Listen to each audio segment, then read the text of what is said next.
We're a nation at war. Together with our coalition partners, we've removed terrorist sanctuaries, disrupted their finances, killed and captured key operatives, broken up terrorist cells in America and other nations, and stopped new attacks before they're carried out. We are not yet safe. Threats are still out there. We are working very, very hard to infiltrate the enemy.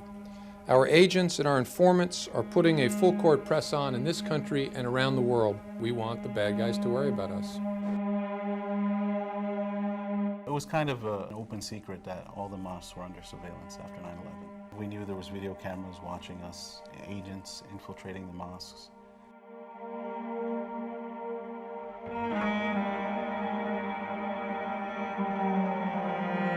I got money, indirect or direct message from the people that because my position as the Imam, that I will be under their watch. But in my mind, so what? What I'm doing to be careful about, so let them watch.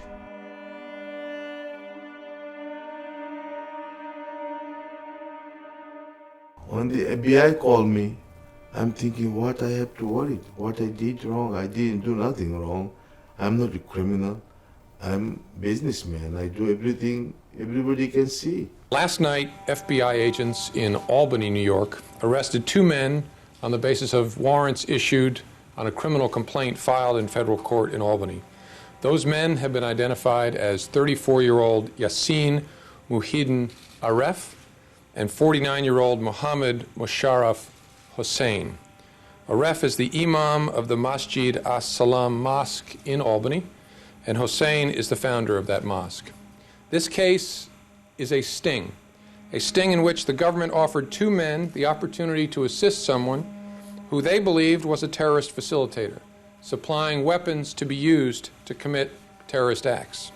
This was not a sting.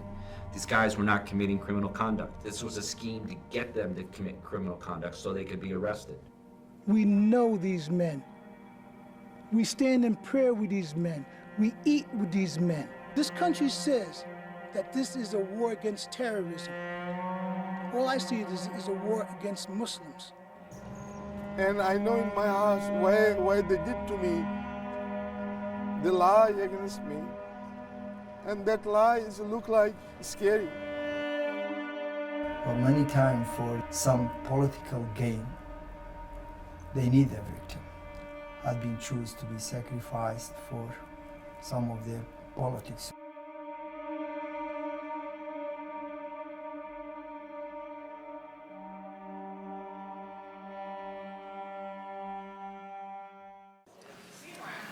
Okay, once again, I'm glad to see so many people, so many of you are able to stay.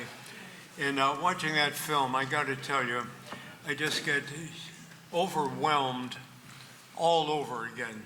You know, not for the first time or the second time or even the third time, but to see it laid out like that is, it was the most outrageous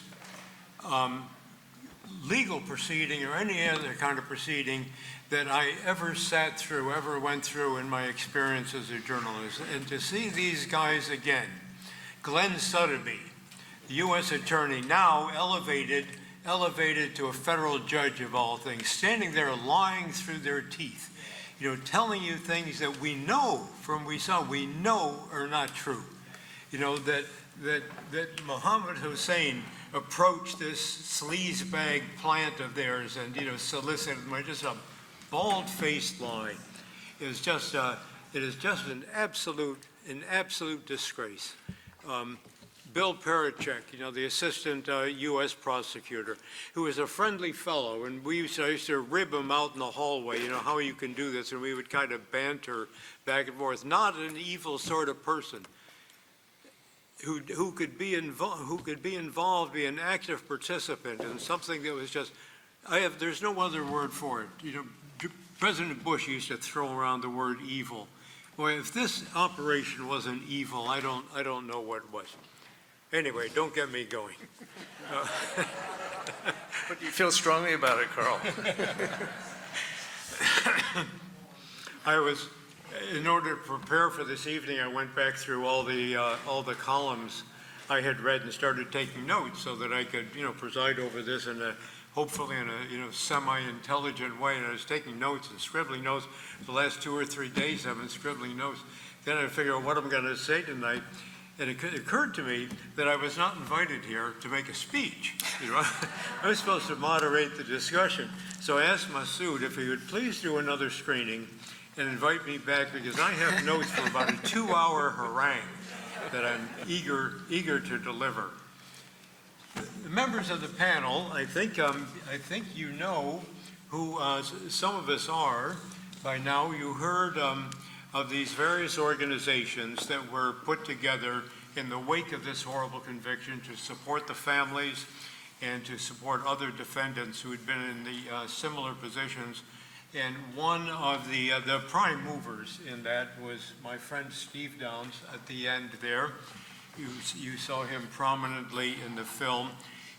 Steve is retired from the from state government, from the Commission on Judicial Conduct, where he was the chief attorney in Albany, basically chasing corrupt judges. And he is one of the founders of the Muslim Solidarity Committee, of Project SALAM, which studies the FBI's tactics in other similar cases, and in the Coalition for Civil Freedoms, for which he now serves as chairman of the board. Masood, of course, you know as the director and the creator, I should say, the creator of this film, a 10-year project. And you can see what a value it was for him to wait those extra years and get Yassin back in his home country and Mohammed as a free man back in Albany, so he can really round the story out, which I did not appreciate at the time. All that time I thought he was an FBI plant. And need I introduce one of the heroes, I think, one of the true heroes of this disgusting story, and that is Mohammed Hossain, one of the finest men. One of the finest men it has been my privilege to know, and along with Yassin Aref, two men of the highest honor, the highest dignity, and the greatest strength of character to have endured what they endured. One of the things that struck me as a journalist right off the bat, right from the beginning, when I was perfectly willing to assume, when I heard that 2 terrorist supporters had been arrested in Albany, I thought, oh wow, how about that? I mean, I had no reason to doubt initially that they were what the FBI said they were. But I went back and looked, and the first column I wrote about this story was based on the criminal complaint. They gave us, the FBI gave us the criminal complaint, which, lays out the facts, why we are arresting these guys.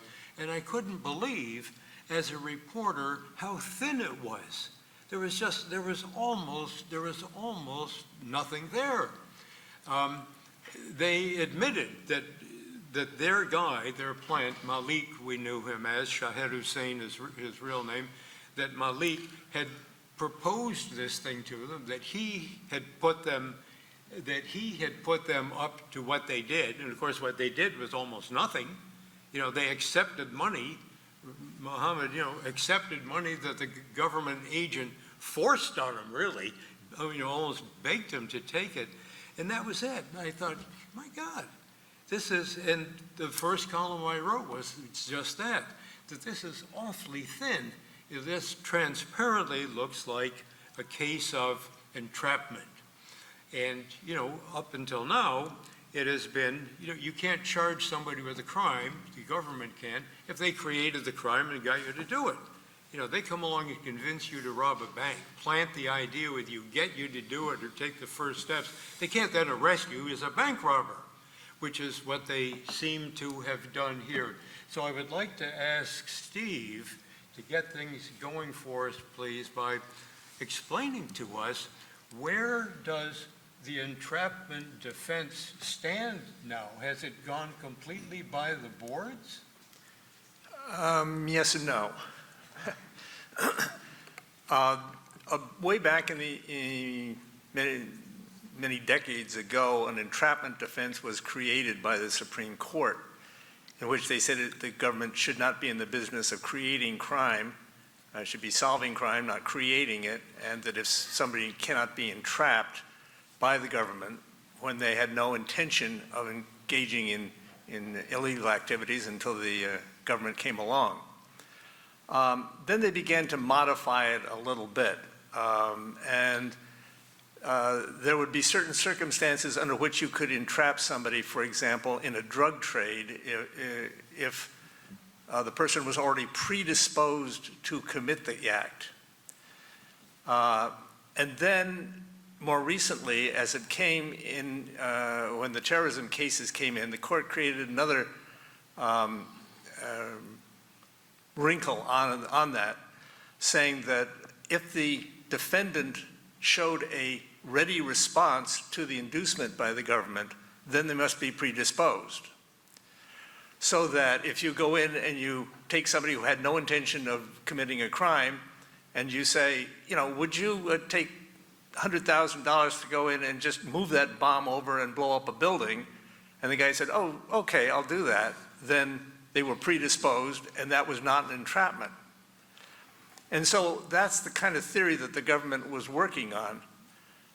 Right now in the United States, there is no codified entrapment defense. It is all common law, court-related defense. And it is, I have strong feelings about it. I don't want to express how much I feel this has been undermined, and it is simply, it's an danger to the whole country. The FBI can go out there and entrap any of you. And it's very simple, and you saw how simple it was to do it. I will just take a quick moment to say that one of the things that the Coalition for Civil Freedoms has done is to create an entrapment defense, which we would like to get passed by Congress, which would codify it. And the entrapment defense would basically say, unless you are already engaged in criminal activity, you cannot be entrapped. That the government would have to show that as a prerequisite to doing an entrapment would be that you're already engaged in criminal activity, not that the government can't come up and push you into it. And we call this as part of our bill we're trying to get through Congress, the Entrapment and Governmental Overreach Relief Act, which the ego bill, we call it. And there is more information about that out on the, in the table out in the lobby. And I'm hoping all of you will go back and talk to your representative, call the representative up and say, we need to get the ego bill passed. And that would be a real help for us in moving this bill through Congress. Oddly enough, right now, a lot of Republicans are very interested in this bill for completely different reasons, and not necessarily reasons that I like to be associated with, but nonetheless, it has potential to be a bipartisan bill, so I think this is a good time for it. Make the best of it. Yeah. Mohammed, I was touched by your reminiscences of when you first came to America, and how that was a great opportunity for you, and you were thrilled, I think, to come to this country and start a new life and, you know, build your own business. And honestly, now after what you've been through, the years you spent in prison, separated from your family and so forth, looking back, was it a mistake to come to this country? Thank you so much for all you come here to hear the truth, see the truth. I appreciate. May Heavenly Father grant us and give us some good credit so we can enter and get alternative price. To answer to your question, still I love this nation, this country. This is land belong to Heavenly Father, and we all are His children. There is a handful of people made mistake, And that mistake sometimes is big danger. But what they did to me and my co-dependent is one of the biggest horrible. And I wish, and everybody can learn from this, it shouldn't happen, it's not to happen. One of the painful things is still I am thinking of my children grown up, like as Arif says, I still am thinking they're little children I left. I never even recognize them, they're grown up, in a way. Yeah. The day I went to the jail, my life freeze and there.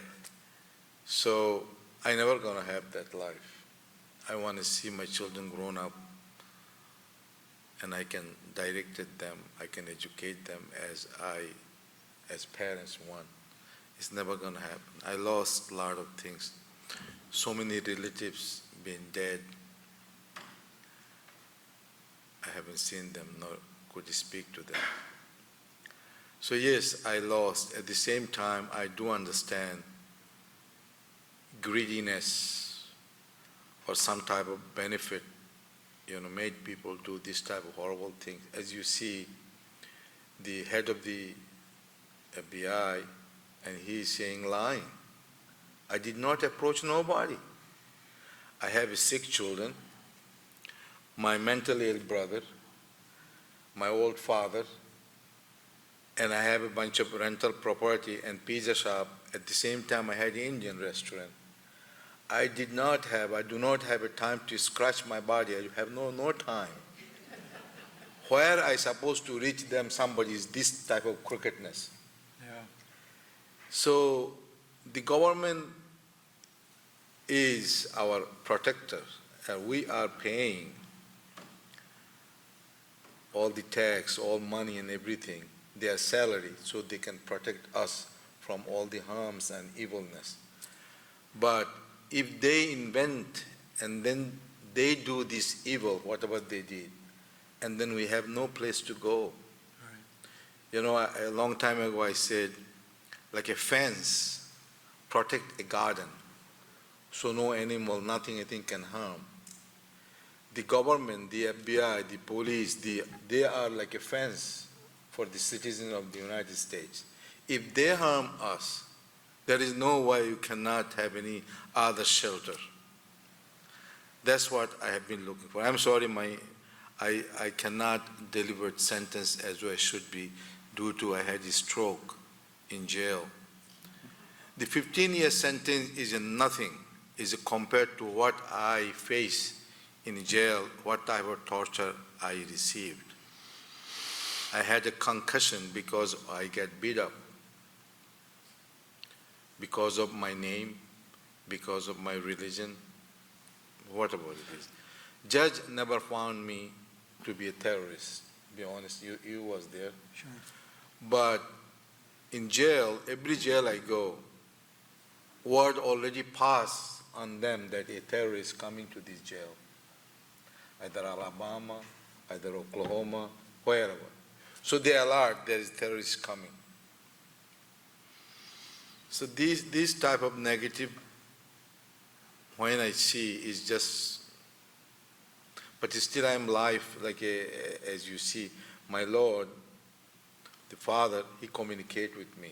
That is the salvation I have. That's why probably I'm still alive. And other way, I could have been dead a long time ago. But after all, there are so many good people like you. The entire United States, I met so many good people. Because of that, it still is United States, still is, we are counting. But there, of course, there is a bad people. Therefore, I hope we stand up for the truth and rectify and see what's wrong going on in our society.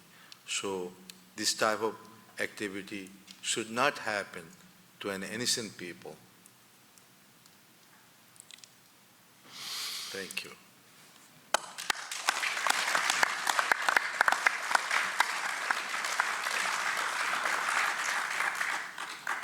Masood, you got into the story of this of this case of these two men and of the legal proceedings about as deeply as anyone. As you went along in this project, and we know you had it on the table for a long time, was there anything that particularly surprised you? I mean, at the outset, you knew this was an injustice that had been done, but was there anything you came across along the way that really took you by surprise? What took me by surprise was how methodical the US government was in its lying. What a trap they created for these people, for these two men, and the lengths to which they went to justify their positions. That to me was absolutely shocking. It was shocking to me that they had this piece of paper in which they pretended that that meant something, yet the head of the Assistant District Attorney for the United States, James Comey, would stand in that press conference and say, oh, this is nothing. Don't think of this as a big case. This is just two guys. We just caught them because they might have done something bad. So this disconnect with this hyperventilation about a piece of paper about potential terrorists. Your government knows how to get you. Your government knows what your prejudices are. They know how to appeal to them. And they did exactly that. In that moment, if your name was Muslim, you had a beard, you dressed a little funny for Americans, you were game. They were going to come after you. And they had particular benefit from it. Everybody involved in this case got promotions, right? Glenn Sotheby became a judge. Parachek went to Washington. Tim Cole became, I think at least he got some promotion, although I think he took a lot of the heat because he was the central architect of this sting. So to me, the most shocking thing was that this is considered routine. FBI stings are considered routine, and it's considered appropriate to come up with these convoluted scenarios. I said this before in Troy. They wrote a screenplay. Tim Cole wrote a screenplay with the help of his comrades. Then they filmed it, right? They knew they would only show snippets of it in the court. They chose those snippets. If you sit down, you listen to everything that has been said. I speak Urdu, so I listen to I listen to every minute of those tapes. And almost everything inflammatory that is said on those tapes is said by Malik, the informant. Nothing inflammatory said by these two men, but they knew that these men didn't have to see anything. They knew if they just played those tapes in the courtroom, that was enough. So to me, the most shocking thing is that we live in a country that aspires to the highest ideals, yet it degrades itself in this way, where there is no justice, where you can just frame anybody because you have the power to do so, because you're law enforcement. Yeah, I agree with that. It was stunning. And looking back on it now, I can see how this developed and still be amazed by it. We know that after 9/11, President Bush ordered the FBI to give this top priority, to find any terrorists there might be in the country and to stop them, which, depending on how it's worded, is not altogether an unreasonable position to take for a president. I mean, it was such a god-awful national shock, which I'm sure probably all of us here remember well enough. And for the president to give the top law enforcement agency marching orders, don't let this happen again. But then you look and see how this plays out. What do you do if you're the head of the FBI office in Albany? Your mandate is to go out and find terrorists before they can strike. So what do you do as a good, loyal government worker, as a bureaucrat? Do you send a message back to headquarters after a few weeks and say, well, we looked. We looked all over the Albany area. We couldn't find any terrorists. you can see, you can sort of feel the psychological pressure, right? You want to acquit yourself, you want to do your job well, your job is to find terrorists, but then to see the dishonesty, the persistent dishonesty which they went about creating, inventing terrorists, I think is the only word. No, they couldn't find any, so we'll invent some. And the lengths they went to, the lies that were involved, and the number of people who willingly participated, people like Tim Cole, people like Glenn Sotheby, the U.S. attorney, people like Bill Parachek, the assistant U.S. attorney, and what's his name, the head of the FBI office, what's his name, Picus? No, the Albany office. He's one of those who got the promotion. What's that? For Albany, I don't know. Picus was the, because they came dismayed with my reporting on all of this when the trial was all over. Not only the trial was all over, but the sentencing was all over. So the whole thing was wrapped up. They tied a ribbon on it. It was done. They had won. What did they do? The bunch of them? They formed themselves into a delegation and they marched themselves over to Schenectady, demanded an editorial board meeting with the Gazette so they could denounce me to the management of the Gazette. It was all done. It was all done. I had written everything that I had to write, and they had prevailed, and they knew something was wrong. And I just really ate at them.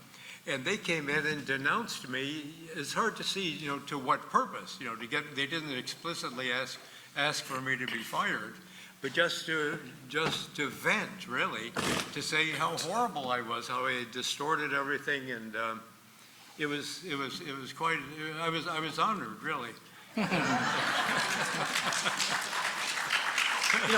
I just like to say that we in America often look at other countries, especially Russia, and we complain about their propaganda and how they distort the truth. The film opens with a series of news reports, which is FBI propaganda. That's what propaganda looks like. You give the local reporters bits of information that you want out there. Whether or not that information turns out to be correct is besides the point. You have won the information war by putting it out there. And once the public gets a hold of that, there's no going back.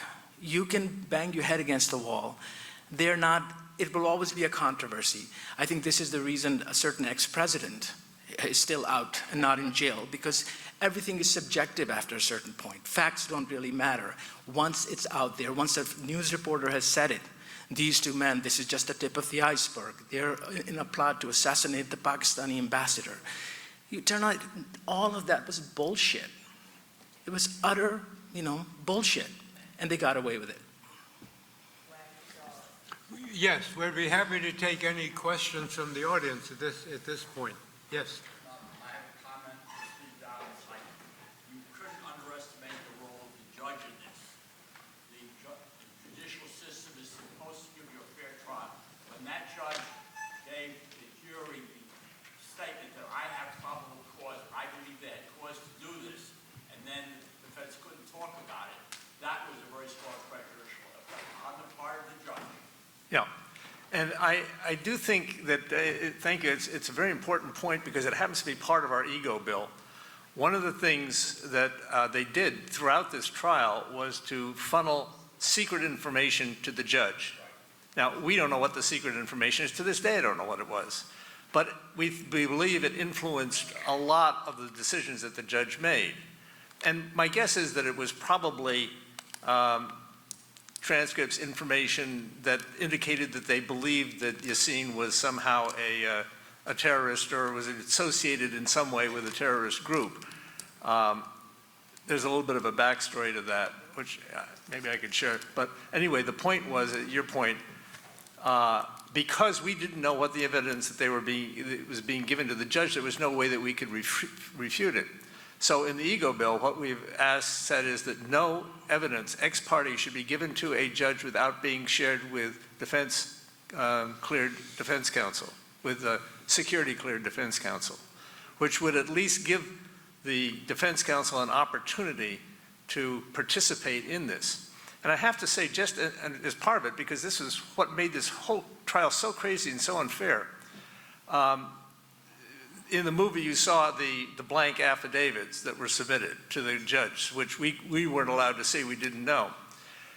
On appeal, of course, this is one of the first things we appealed.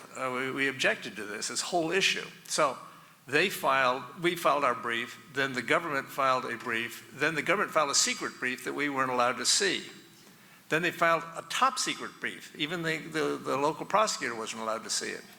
We went down to the Second Circuit in New York and we argued before the Second Circuit. Then we were excused and the government went in and had a secret argument with the court. And the decision that came out completely tipped the whole case over and came out with a completely different decision that we had no opportunity to engage with. So I completely agree with your point. Fundamental law pages corpus is gone when the judge does what he did. You Yeah. cannot question evidence, and the judge says it's good evidence, and you can't question. That's the end of the fair trial. Right. If anyone else has questions, would you come down here to the mic so that everybody can hear the questions? Yeah, come on down. Hi, I'm Susan Mattice. I'm just wondering about Yassin now.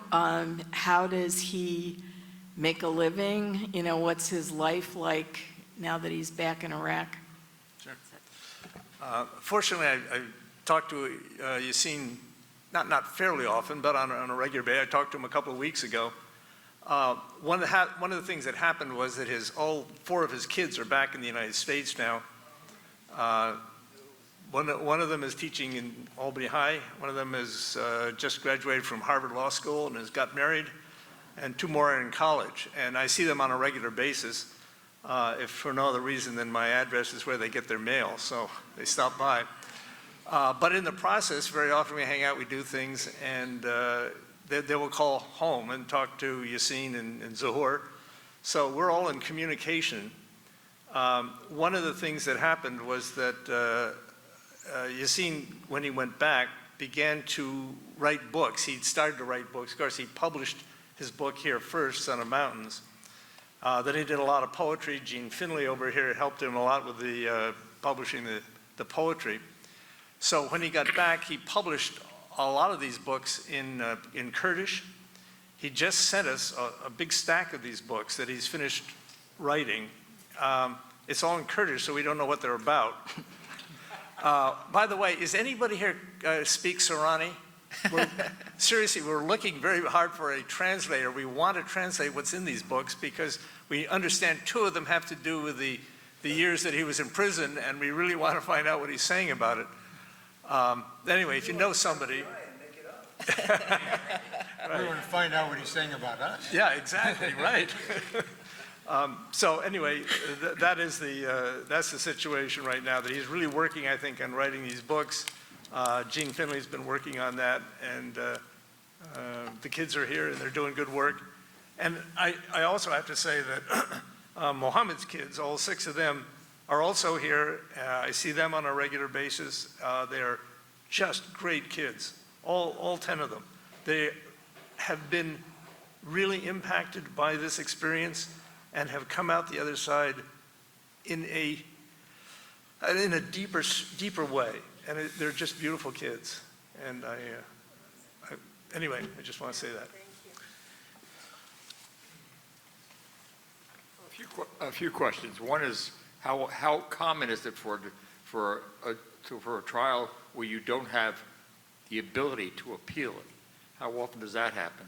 The other question I have is, has anybody gotten a reaction from any of the jurors to this movie?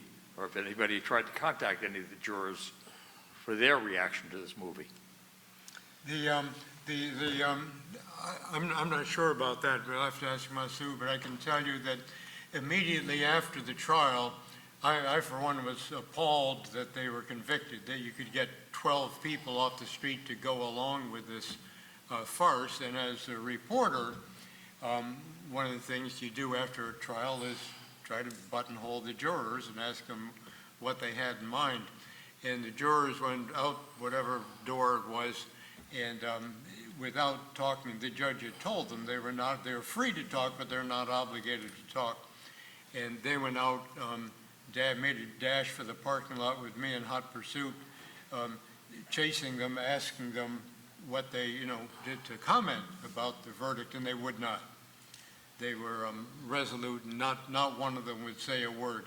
But that was on the day of the trial. Since then, I don't know. Do you know, Masood? There was one juror who was interviewed by Channel 6 when this first happened, and they hit his face. There was so much drama involved on all of this. I mean, they were just acting like, let me just go back to this idea. So these people created this sting operation with money laundering, right? And then they stage these arrests in the middle of the night. Think about that. Think about the idea that in the middle of the night, they go and wake up these families, they drag them outside. In the meantime, they know all along this is a money laundering sting that they're doing. They have been listening to their conversation. They have been following these people. That tells you that this was all just drama. And I think the jurors bought it. And the male juror who was interviewed in this thing, his face wasn't shown. He was backlit. And he was basically saying, well, it was hard, but, his essential point is if we let him go and he does something, then we would be responsible somehow. And that's about the only comment. I was not interested in the jury's reaction at this point. It didn't matter. What was done, and their stories were more important. I might just say that, we did get an appeal. Kathy Manley, sitting over there, did the appeal, did a good job. The problem was, of course, there was this mass of so-called secret evidence.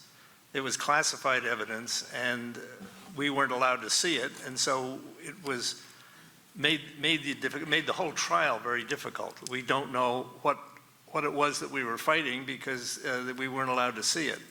And as explained in the movie, we were supposed to be able to see this material, but it turned out to be one nonsensical paper, and yet that was put in the safe, and yet they were feeding over and over again, week after week, papers to the judge.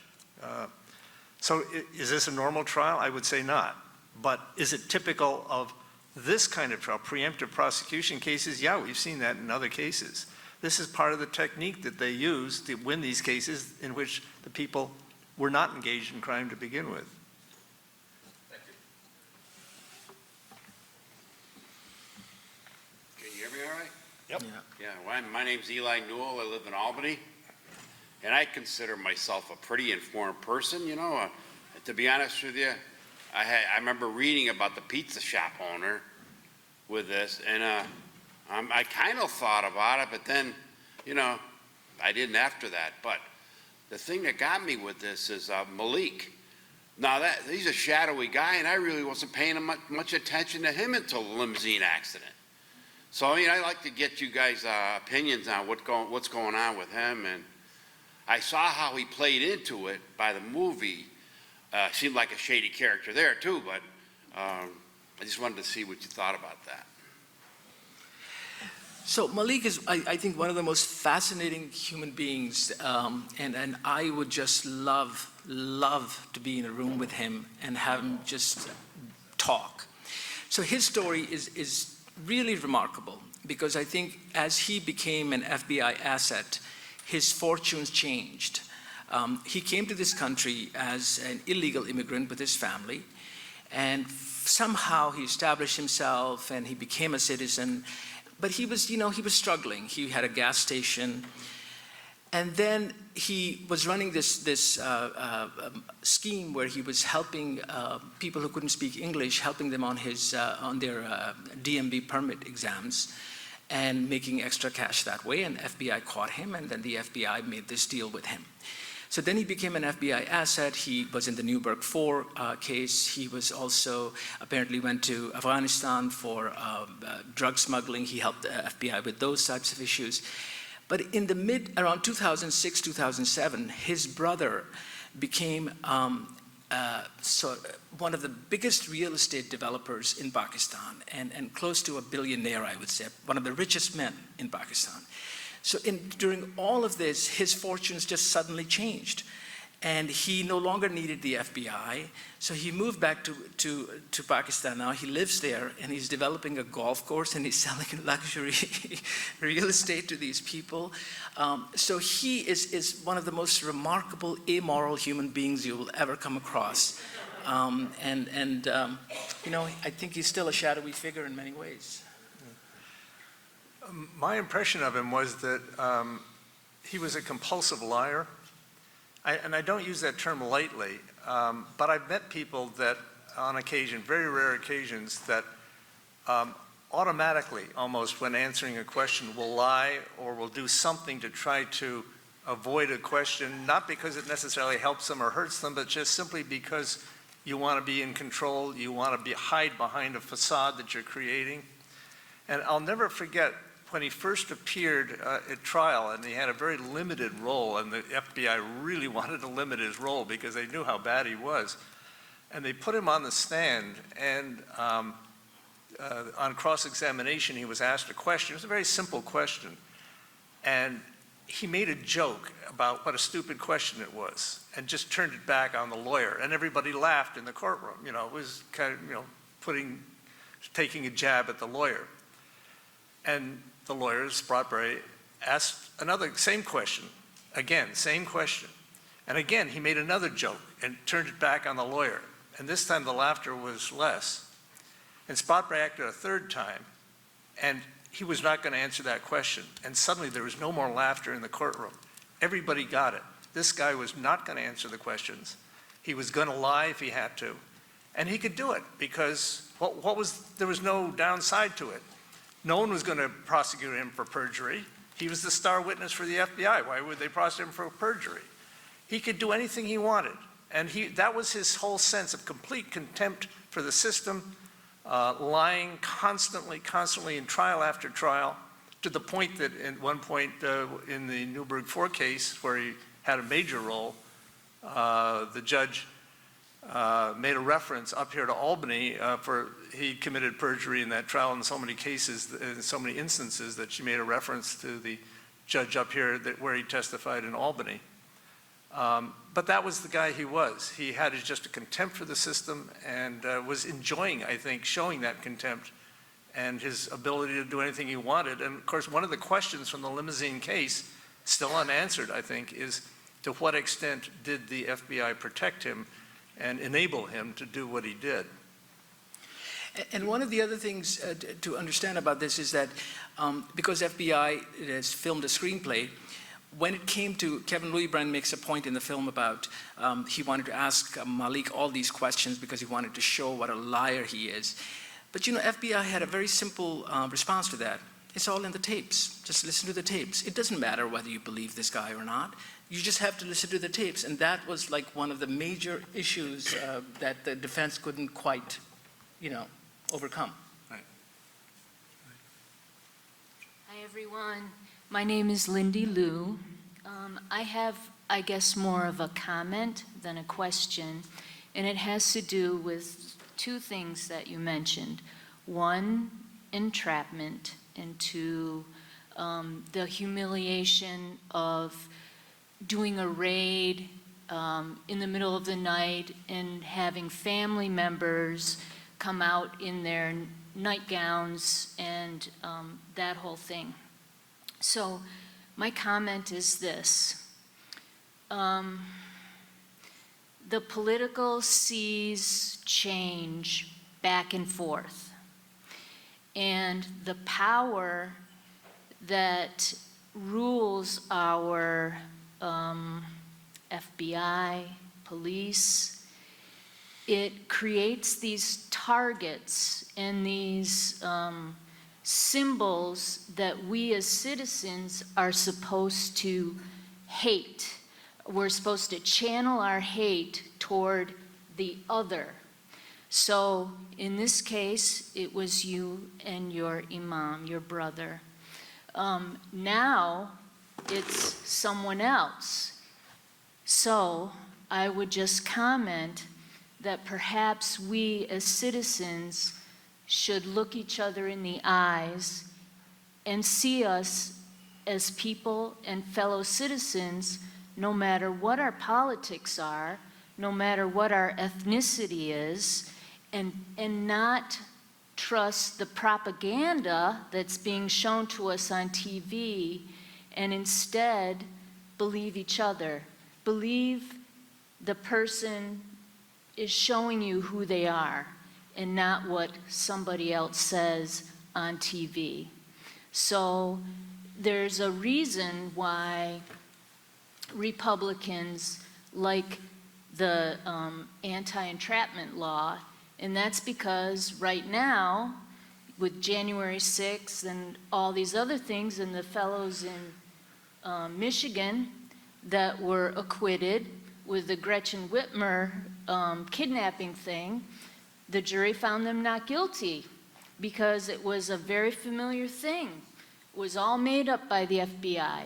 So it's beyond politics, you know, towards us. It just is a way of creating division and making us hate each other instead of seeing what's really going on. So, you know, I would just say a heartfelt request for all of us to reserve judgment on people who are across the aisle and, you know, get more information, get as much information as we can before we judge people, before we put innocent people in jail for 15 years. Okay, thank you. Thank you. I would say the only problem with that is that the politicians have figured out that divisions are a potent political force. They get you votes. You get elected when you create divisions. So I don't see that going away anytime soon. Steve? I'm Steve Gottlieb, and I'm a lawyer, retired. And this case, to me, represents multiple tragedies. Personal, and it's been a long time since we've seen each other, Hossain, but I have been in your mosque, and we have met when this was happening. I read the transcripts as part of the appellate process, and one of the things that struck me at the time was that Malik was describing telling you and Yassin what the weapon was to be used for. It was not on the tape. You remember the 18-minute gap in the Nixon tape? Well, there was a gap on this tape, and to me, that was very telling. The other thing, I mean, we're talking about there are a lot of villains in this case. To me, the judges, all of them, were villains in this case. But I want to add another one. What the system of so-called criminal justice does with informants is a crime. I've seen grand jury reports about a sort of a rotating process where the police authorities realize that they can get people to tell stories about other inmates and use the process of giving them deals on what their sentence would otherwise be, which is what happened here in the Malik case. Because the government had him dead to rights on a fraud case and then let him off in order to tell a story on the two of you. It was a money-making and a proposition for him and a freedom proposition for him. A panel, a three-judge panel of the 10th Circuit called that bribery and said it was forbidden for prosecutors to do that under the bribery statute. And then the full 10th Circuit, the court, withdrew that opinion, vacated it in legal language, tried to make it go away so that it's very difficult to find, except, you know, some of us at the law school knew how to find it. But that panel of the 10th Circuit was absolutely right, and there is so much of the so-called criminal justice process that is designed to produce notches on people's guns of putting people away, but it's not really designed to produce justice. And that, as a lawyer, is very upsetting to me, in addition to the very extreme personal damage that this does to very fine people.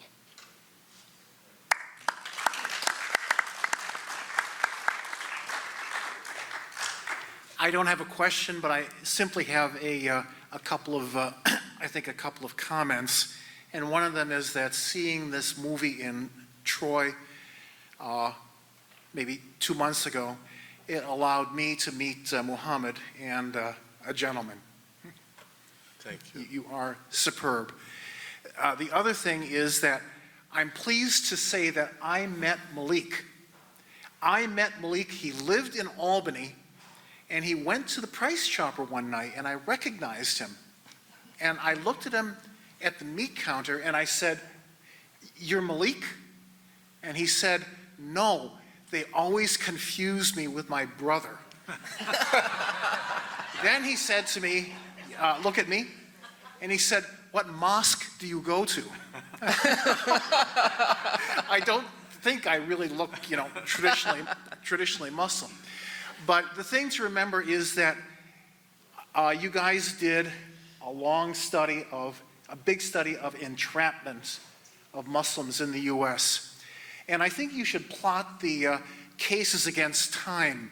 And I will lay you odds that you're going to see this incredible spike around 2004, 2006, and it's going to fall off extremely rapidly because the enthusiasm was lost. It didn't serve a political purpose. They worked on this case a little bit.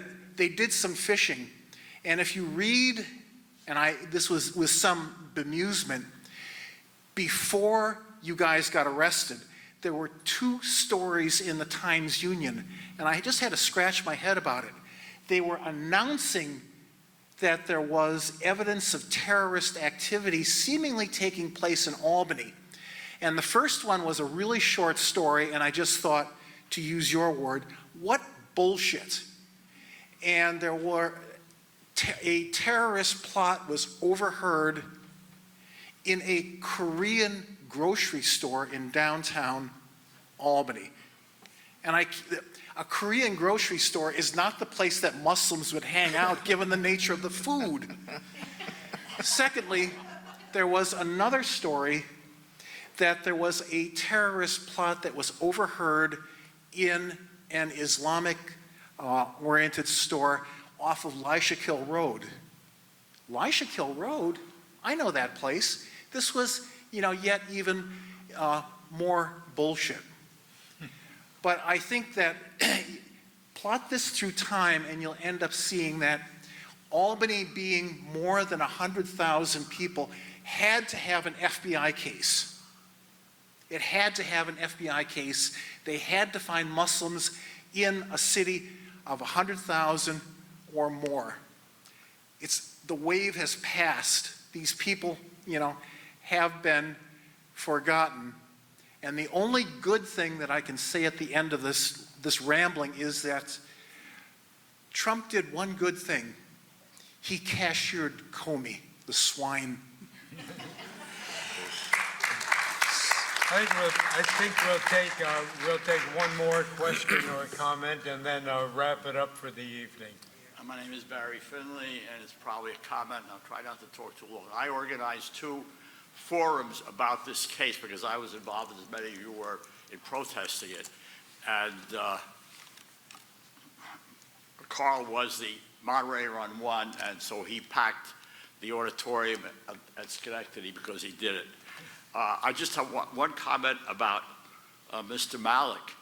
I believe, and I'm 100% sure, that he owned the delivery service that killed those 20 people for 3 or 4 years ago, and then he went off to Pakistan. So it was his nephew that faced the charge. But he was the one who owned that service, it had failed, and the FBI has some responsibility there for that. There is one good thing about this, and that is that we weren't able to change anything. The Constitution can be overridden very easily. That's what we learned from this case, it is.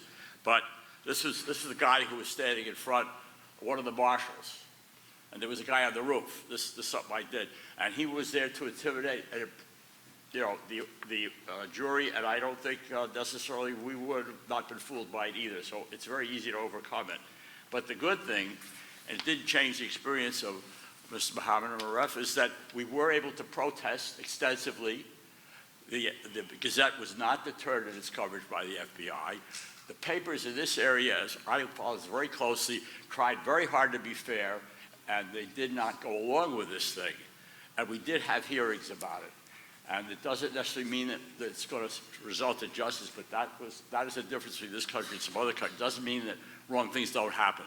I just want to say that I'm very happy that we were able to talk about it. We're able to talk about it now. Thank you. Thank you. Thank you all for coming tonight. Thank you especially, Masood, for that magnificent movie. And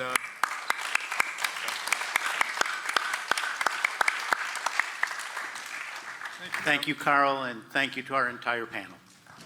Thank you so much.